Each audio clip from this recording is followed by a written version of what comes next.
Salut tout le monde. Aujourd'hui, j'ai une question qui brûle. L'Afrique peut-elle briser ses chaînes? On plonge direct dans le plan ultra concret pour sortir le continent de la pauvreté. Spoiler alert, tout commence avec VOUS. Alors voilà le topo. L'Afrique possède 60% des terres arables non cultivées de la planète, 30% des réserves minières et 1,3 milliard d'habitants. Et pourtant, la pauvreté persiste. Et si je vous disais que l'Afrique a tout ce qu'il faut pour se libérer? On commence avec le chapitre 1. Chapitre 1. Stop à l'arnaque des matières premières. Saviez-vous que la RDC exporte du cobalt brut à 5 $ le kilo et le rachète transformé à 500 $?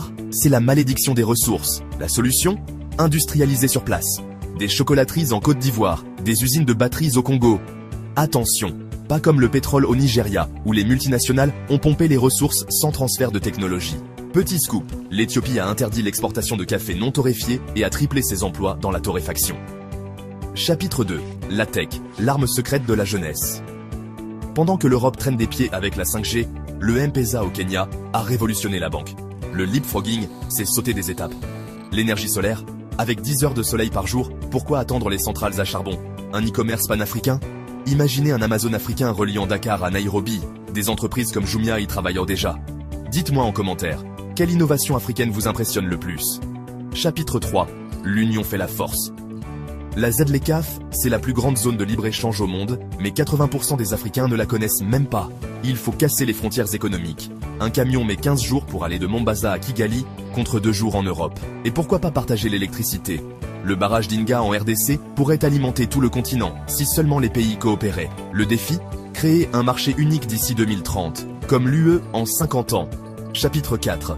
Désamorcer la bombe de la dette. Saviez-vous que 40% du budget du Ghana est consacré au remboursement de la dette, souvent à des taux exorbitants? La solution?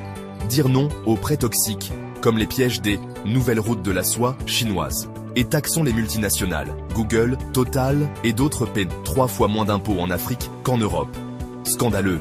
La cerise sur le gâteau, si l'Afrique stoppait l'évasion fiscale, elle récupérerait 50 milliards de dollars par an, 3 fois l'aide internationale qu'elle reçoit. Et maintenant, le bouquet final. Le réveil du lion l'Afrique n'a pas besoin de sauveurs. Elle a besoin de leaders honnêtes, d'entrepreneurs audacieux et d'une jeunesse qui croit en sa propre histoire.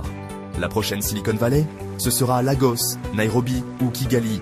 La prochaine puissance verte, le Sahara transformé en ferme solaire. Et vous? Vous serez aux premières loges. Alors, vous croyez en l'avenir de l'Afrique? Likez cette vidéo. N'oubliez pas d'activer la cloche pour ne pas rater notre prochain reportage sur les startups qui changent le continent. Dites-moi en commentaire, quelle devrait être la priorité numéro 1 pour l'Afrique? Éducation, industrie, écologie? Continuons la discussion, car l'avenir de l'Afrique est entre nos mains.